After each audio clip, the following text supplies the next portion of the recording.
my god. Like, if a double A company released this today, I would be like, damn, good job. You guys killed it. And that says something, I think. This game sold 20 million copies.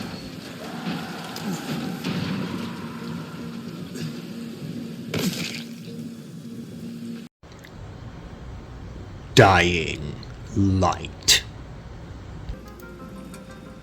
You guys like my Mortal Kombat impression? Anyway, that's all I got there. Dying Light, I have never played the original Dying Light before. I played like 20 minutes of the sequel a couple of years ago when I bought it when it was new, because there was a lot of hype, and I didn't like it. It was too jumpy. It was too arcadey. It was too goofy. So I kind of blew off the original, and boy, I couldn't have been more wrong. This game is phenomenal. This game holds up to most modern AAA titles, and it's pretty crazy how it does so. Just insofar as the gameplay itself, the combat is weighty. Every swing feels like it matters. You don't. I learned real quick that power swinging like that, spamming attack, is not the way to go in this game. It is not the way to go in this game. You have to be a little more diligent. You've got to use your accessories. You've got to use your firecrackers to distract.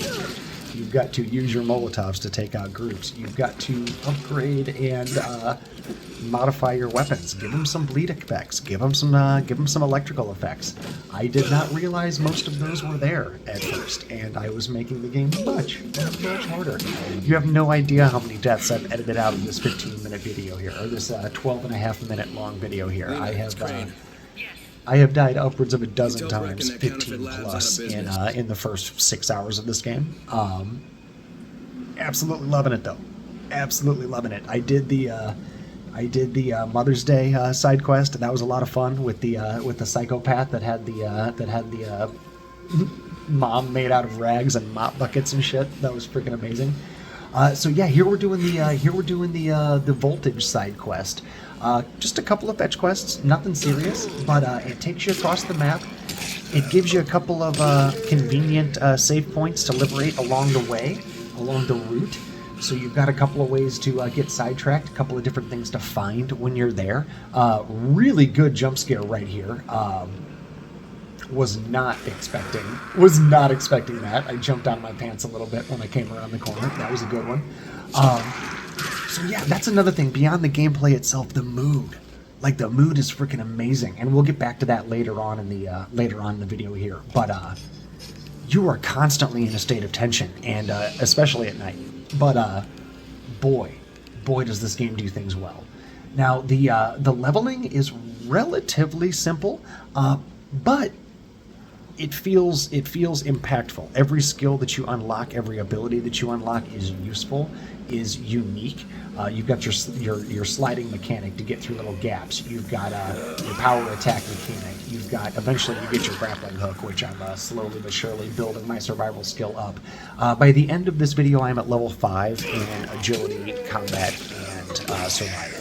So the next video will probably be focus on levels like 6 through 10, and at level 12 you can get the grappling hook. So that'll be 2 videos from now. Will be my my grappling hook feature, probably, is the plan.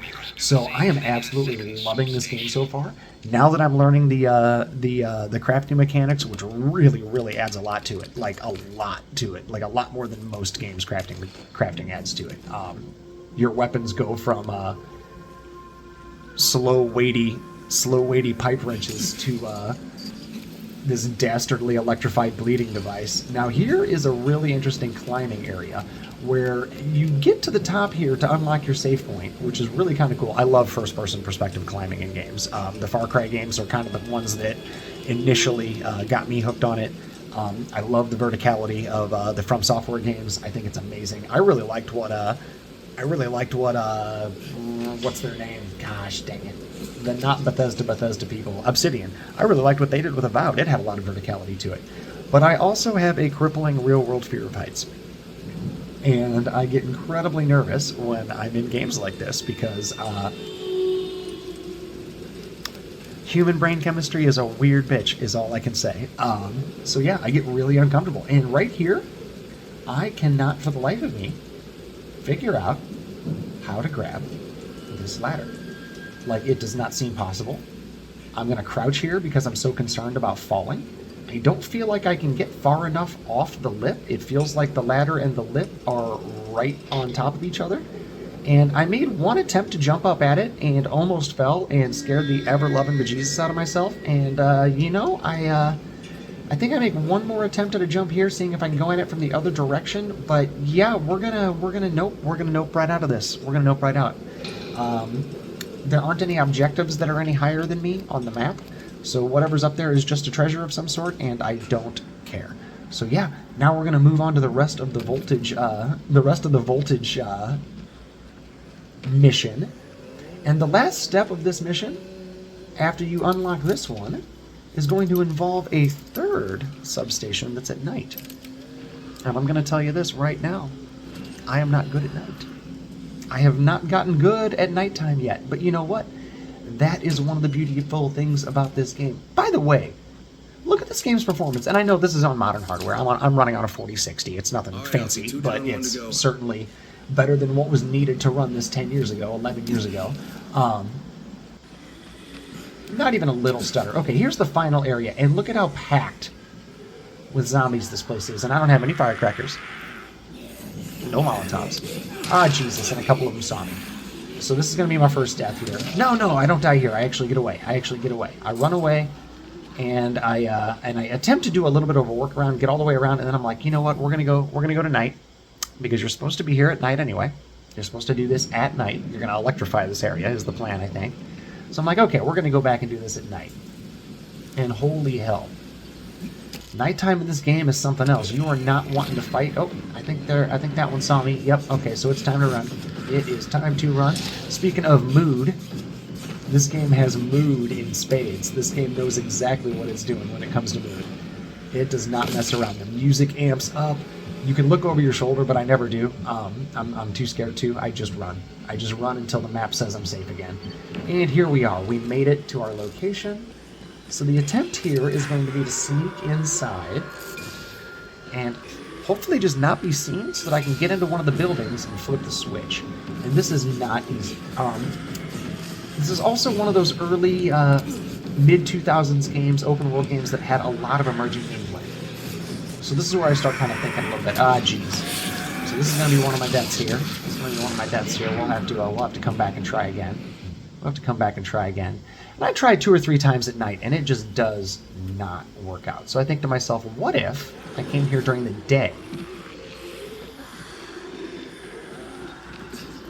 And at this point, I'm thinking I can just manually fast forward time if I get into this main building, because I knew that first building didn't have what I needed to flip, the switch I needed to flip. I don't think anyone saw me go in there. Not available during the day. So yeah, we're going to have to wait this out. And it's going to be annoying because it is early in the morning. So, disclaimer, this took 40 real-world minutes, and we are going to skip way past that. We're going to edit all the way through that. But I had to wait out the entire day because I was not going to force my way through that crowd at night. And for some reason, I am having a difficult time finding or buying the gear needed to make firecrackers. So my distraction methods are very limited at the moment, but that's okay. We'll get there. That's the beauty of playing a game. It's 11 years old. I can find the details if I want. I'm just trying to go as blind as I can. Yeah, peeking out the window. Looks safe. It looks like I actually made it in here without the man. And I think this is going to be a safe house once I clear it out. That's going to be nice. That's going to be real nice. Real nice, Clark. So what we're going to do is I am going to smoke a bowl or two and hang out with my cat. It is 6:53 a.m. in-game, and I will be back in a little bit. Now, it is almost 2100.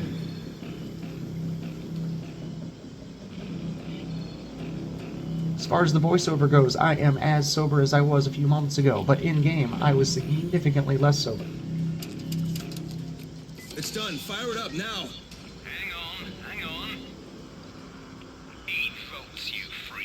Now, I electrocute myself 2 or 3 times to death trying to get out of this safe house here in a moment. I edited it out because it's kind of boring. You don't really need to see it a whole bunch. And I still can't figure out exactly what I'm supposed to do to get out of this safe house. But I manage here to do a little hardcore parkour and make our way through the crowd. I throw a few off of me. I kick 1 or 2. I chop 1 or 2. I got my lighter attached to my knife here. So good stuff. Good stuff. We're going to get away. And then we're going to do a little bit of a nighttime run because you know what? God, this game is fucking moody and melodramatic, and it's fun. And you get double or triple experience or something like that when you're doing stuff at night. So I'm like, you know what? Let's cause a chase here. Let's cause a chase here. All I'm really doing, I got a map marker. I marked the safe house on the map, and I'm just trying to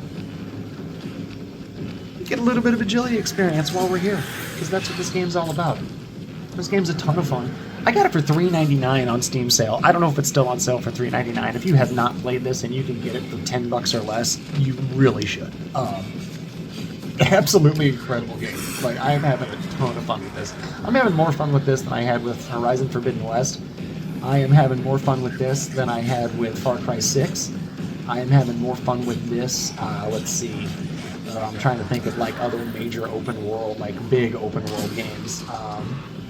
Avowed doesn't really count. It was more open zone.